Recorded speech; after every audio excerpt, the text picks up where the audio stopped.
Hello po sa inyong lahat mga ka-crypto. Ako po si Pinoy Crypto Trader at sa video na ito ay atin pong pag-uusapan ang tungkol sa balitang ito kay Shiba Inu kung saan sabi rito ay Shiba Inu community at risk. Kaya nanganganib daw po ang community ng Shiba Inu as SHIB Telegram admin account gets hacked.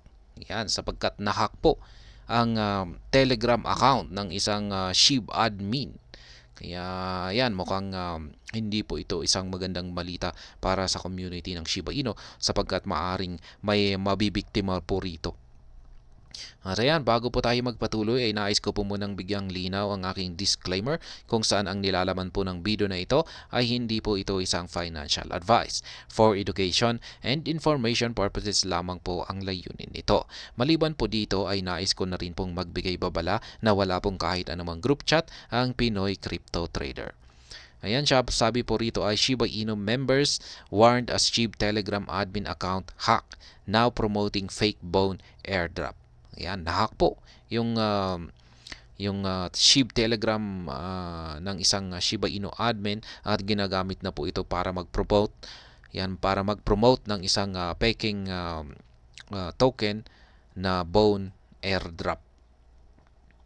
The Shiba Inu community has become one of the largest target of crypto scams as the account of a prominent member was hijacked to promote a fake token airdrop.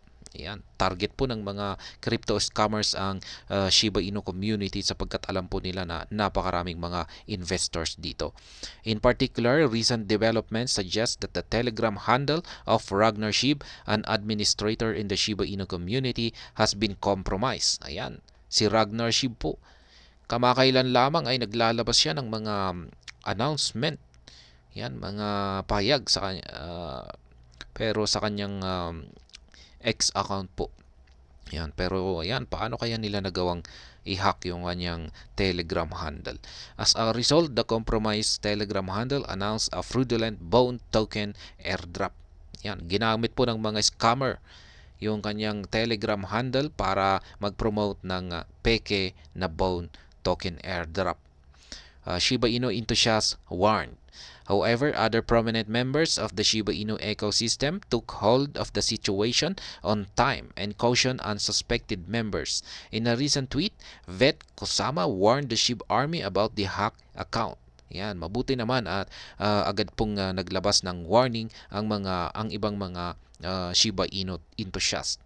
Ayan, si Vet Kosama ay nagbigay po siya ng warning or babala sa buong SHIB army na nahack po ang account ni Ragnar Shib. Vet Kosama proclaimed on the X platform that there are no bone token airdrops. Ragnar Shiba Telegram account was hacked. Do not click on any links, he cautioned. Ayan. Yan po ang sabi ni Vet Kosama. Na-hack ang Telegram account ni Ragnar Shib. Kaya wag nating i-click yung kahit na anumang links na kanyang pinopost dito. Kaya yan.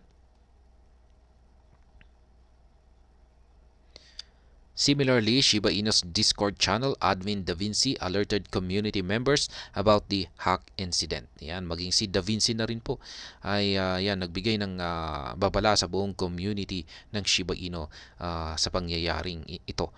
Da Vinci cautioned that the SHIB army against the interacting with Ragnar Shiba's Telegram handle amid the compromise. Ayan, iwasan daw po nating makipag-interact sa Telegram handle ni Ragnar Shib.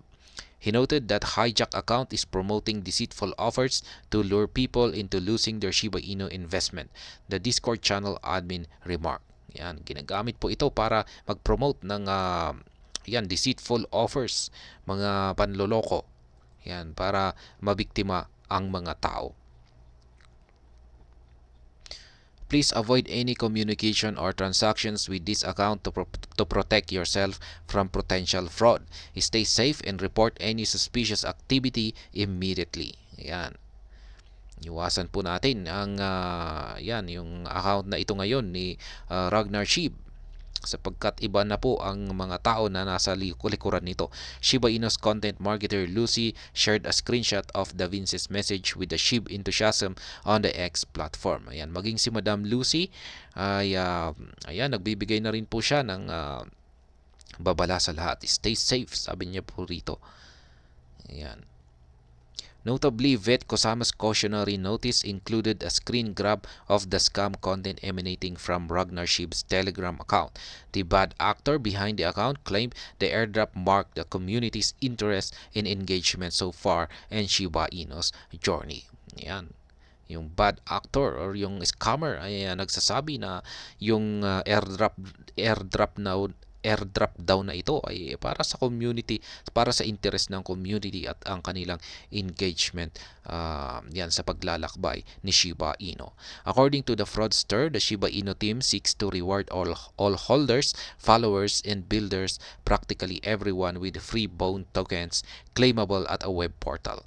Vet Kosama blurred the link address before sharing the message on X. Ayan. Yung scammer po ito ay nagbigay po siya ng isang website, web portal kung saan daw pwedeng i-claim ang free bone tokens na ito. Yan, pero gaya ng sinabi ni Vet Kosama ay wag daw po nating i-click yung kahit anumang link na pinopost nito.